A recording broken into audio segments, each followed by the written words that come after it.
بسم اللہ الرحمن الرحیم۔ اللہم صلی علی سیدنا و مولانا محمد وعلی آل سیدنا و مولانا محمد واصحاب سیدنا و مولانا محمد وبارک وسلم وصلی علیہ۔ استغفر اللہ ربی من کل ذنب واتوب الیہ۔ محترم ناظرین، 14ویں روزے کے وظائف کے ساتھ میں آپ کی خدمت میں حاضر ہوں۔ دعا ہے کہ اللہ تبارک و تعالی ہم سب کی ماہ رمضان المبارک کی تمام عبادات کو اپنی بارگاہ میں شرف قبولیت عطا فرمائے اور ہمیں کثرت سے عبادت و ریاضت کی، قرآن کریم کی تلاوت کی، استغفار کی کثرت کی توفیق عطا فرمائے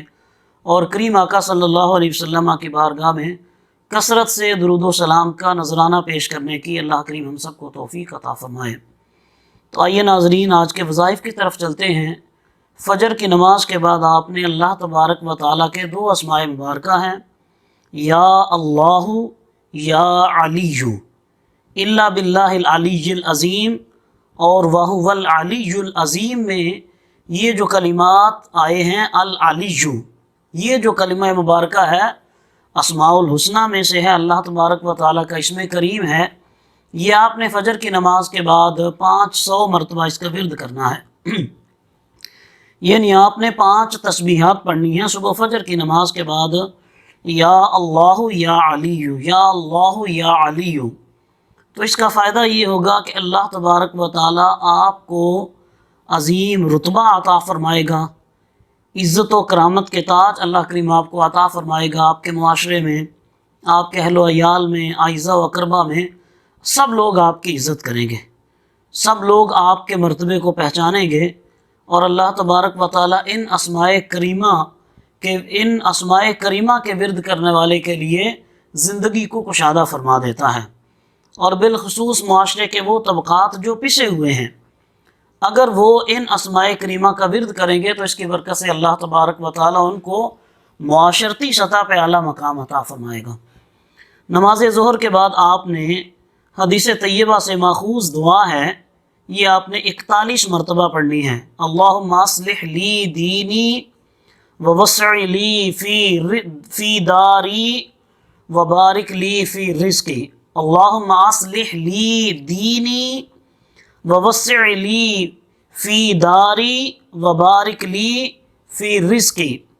تو اس کا فائدہ یہ ہوگا کہ اللہ تبارک و تعالیٰ آپ کو دین اسلام پر استقامت عطا فرمائے گا۔ دین کے امور اور معاملات میں اگر آپ کے ذہن میں کوئی شک و شبہات پیدا ہوتے ہیں، اس دعا کی برکت سے اللہ تبارک و تعالیٰ ان تمام شکوک کو دور فرما دے گا۔ آپ کو دین پر استقامت ملے گی، آپ کے رزق میں برکتیں ہوں گی، آپ کو اطمینان ملے گا، گھریلو سکون ملے گا۔ گھر میں جو آپ کے مختلف قسم کے معاملات ہوتے ہیں، کئی طرح کی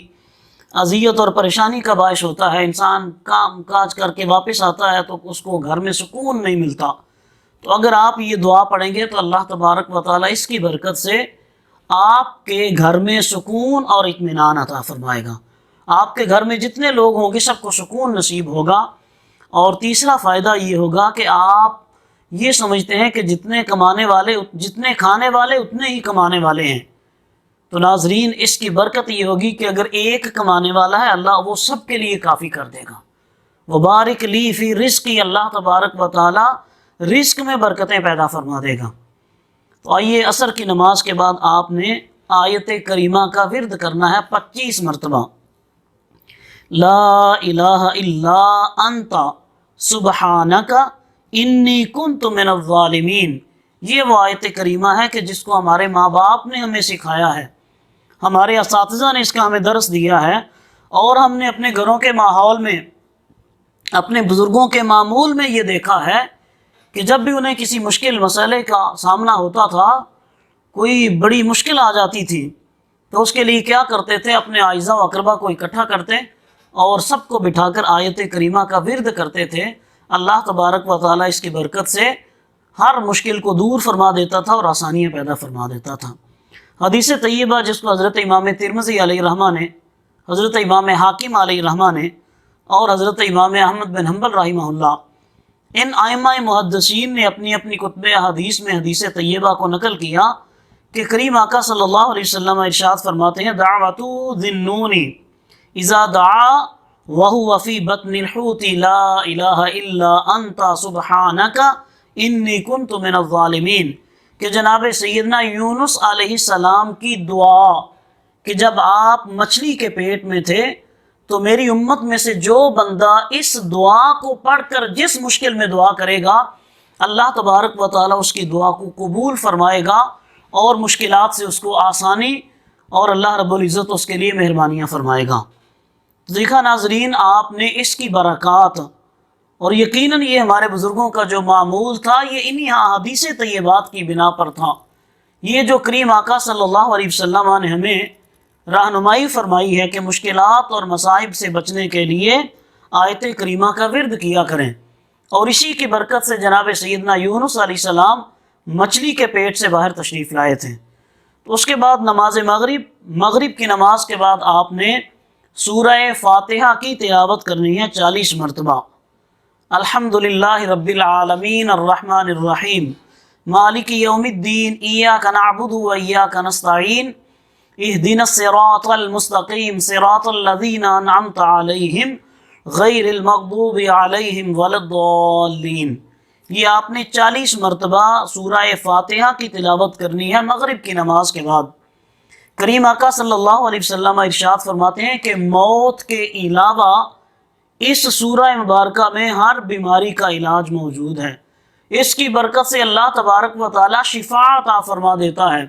اس سے مشکلات دور ہوتی ہیں، بیماریاں ختم ہوتی ہیں، بے برکتی ختم ہوتی ہے، گھر کے اندر سکون آتا ہے۔ تو ناظرین، اس سورہ فاتحہ کو آپ معمول بنائیں، اپنے بچوں کو یاد کروائیں اور بچوں کے ساتھ بیٹھ کے آپ اس کا ورد کیا کریں، اپنے گھروں میں پڑھا کریں۔ اللہ تبارک و تعالیٰ آپ کے گھروں میں سکون عطا فرمائے گا۔ عشاء کی نماز کے بعد آپ نے کلمہ استغفار کو آپ نے 31 مرتبہ پڑھنا ہے۔ کلمہ استغفار 31 مرتبہ نماز عشاء کے بعد، کہ جو ہمارے ہاں عمومی طور پہ 6 کلمے ہمیں سکھائے جاتے ہیں، ہمارے اساتذہ، ہمارے ماں باپ، ہمارے والدین ہمیں سکھاتے ہیں۔ جب ہم نورانی قاعدہ پڑھتے ہیں، یسرنا القرآن پڑھتے ہیں، تو ہم ابتدائی دین کی تعلیم جب حاصل کرتے ہیں تو اس ابتدائی تعلیم میں جہاں پہ ہمیں ایمان مجمل، ایمان مفصل پڑھایا جاتا ہے، تو اس کے ساتھ ساتھ 6 کلمے یاد کروائے جاتے ہیں، نماز یاد کروائی جاتی ہے۔ تو ان 6 کلموں میں سے 5واں کلمہ ہے کلمہ استغفار، کہ جس کی آپ نے آج عشاء کے بعد تلاوت کرنی ہے۔ استغفر اللہ ربی من کل ذنب اذنبتہ عمدا او خطأ سرا او علانیۃ واتوب الیہ من الذنب الذی اعلم ومن الذنب الذی لا اعلم انک انت علام الغیوب وستار العیوب وغفار الذنوب ولا حول ولا قوت الا باللہ العلی العظیم۔ حضور نبی کریم صلی اللہ تعالیٰ علیہ وسلم کا معمول مبارک تھا کہ آپ ایک ایک مجلس میں بیٹھ کے 70 مرتبہ 100 مرتبہ استغفار کیا کرتے تھے، اور اللہ تبارک و تعالیٰ کو استغفار کرنے والے بندے بڑے محبوب ہیں۔ اللہ اپنے ان بندوں کے گناہوں کو معاف فرما دیتا ہے۔ تو ناظرین، ہم بہت سارے ایسے گناہ انجانے میں کر دیتے ہیں، کسی کا دل دکھا دیا، کسی کو اذیت دی، ہمارے کسی ایکشن سے کسی کو تکلیف ہو گئی، ہماری کسی بات سے کسی کو اذیت ہو گئی، ہم شاید اس کو بعض اوقات فیل بھی نہیں کرتے، محسوس بھی نہیں کرتے، لیکن اگر ہمارے کسی بھی معاملے سے کسی کا دل دکھ گیا، کسی کو اذیت پہنچ گئی، ہمیں تو اس کا ادراک اور احساس نہ ہوا، تو جب ادراک اور احساس نہیں ہوا تو اس سے معافی کیسے مانگیں گے جا کے ہم؟ تو ناظرین، بہت سارے ایسے کام، بعض اوقات ہم نماز پڑھتے ہیں، نماز میں کوئی ایسی کوتاہی ہو گئی، ریاکاری کا سبب بن گئے، ہم صدقہ کرتے ہیں، صدقہ کہیں ریاکاری کا سبب بن گیا، ہم اپنی طرف سے خیر کا کام کر رہے ہوتے ہیں، خدا نخواستہ کسی ایسے عمل کی وجہ سے وہ خیر کا کام ضائع ہو گیا، تو کریم آقا صلی اللہ علیہ وسلم ارشاد فرماتے ہیں تم کثرت سے استغفار کیا کرو، تو جانے انجانے میں جو تمہارے گناہ ہوتے ہیں اللہ ان سارے گناہوں کو معاف فرما دیتا ہے، تمہارے دل کی میل کچیل ختم ہو جاتی ہے، تمہیں روحانی ترقی ملتی ہے، اللہ کا قرب ملتا ہے، اللہ تبارک و تعالیٰ تم پہ راضی ہو جاتا ہے، اللہ کریم تمہارے کام سارے سیدھے فرما دیتا ہے کہ جب تم کثرت سے استغفار کرتے ہو۔ تو آج عشاء کی نماز کے بعد آپ نے پنجم کلمے کا ورد کرنا ہے، کلمہ استغفار کا ورد کرنا ہے۔ اللہ کریم ہم سب کو عمل کی توفیق عطا فرمائے، اور ان وظائف کا صدقہ اللہ کریم ہماری اولاد کی تمام مشکلات کو آسان فرمائے، اور ان وظائف کا صدقہ اللہ کریم ہمارے بزرگوں کی مغفرت فرمائے اور ان کے درجات میں بلندیاں عطا فرمائے۔ وما علیہ الا البلاغ المبین۔